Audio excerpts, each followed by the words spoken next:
যুক্তরাষ্ট্রের bunker buster, যার একটি বোমা গুড়িয়ে দিতে পারে ইরানের গোপন পারমাণবিক ঘাঁটি। ইরানের পারমাণবিক শক্তির মগজ বলা হয় যাকে, পাহাড়ের বুক চিরে মাটির প্রায় ৩০০ ফিট গভীরে অবস্থান করা সেই ফোর্ডো স্থাপনাটিকে ধ্বংস করা এক কথায় অসম্ভব। কিন্তু সেই অসম্ভবকে সম্ভব করতে পারে একটি মাত্র অস্ত্র, সেটি হচ্ছে যুক্তরাষ্ট্রের GBU-57 বাংকার বাস্টার বোমা, যার ওজন প্রায় ৩০,০০০ পাউন্ড। এর শক্তি এতটাই ভয়ঙ্কর যে মাটির ২০০ ফুট নিচে গিয়েও বিস্ফোরণ ঘটাতে পারে নিখুঁতভাবে।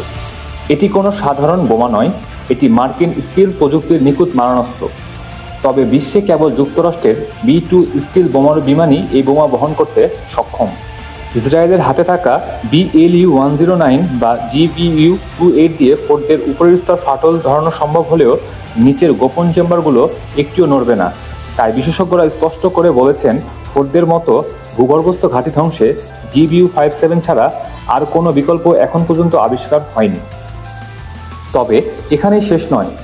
ইরান জানিয়েছে, ফোর্ডে শুধুমাত্র পারমাণবিক কর্মসূচির অংশই নয়, এটি আমাদের জাতীয় প্রতিরোধ ও সার্বভৌমত্বের প্রতীক।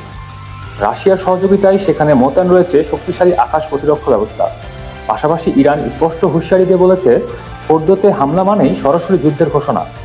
ইরান বিশ্ববাসীকে জানিয়ে দিতে চাই, আমাদের প্রতিরক্ষা শুধু প্রযুক্তির উপরেই নয়, জনগণের মনোবলের উপরে দাঁড়িয়ে। ফোর্দো মাটির নিচে ঠিক যতটা গভীরে, আমাদের প্রতিরোধ ততটাই অটল।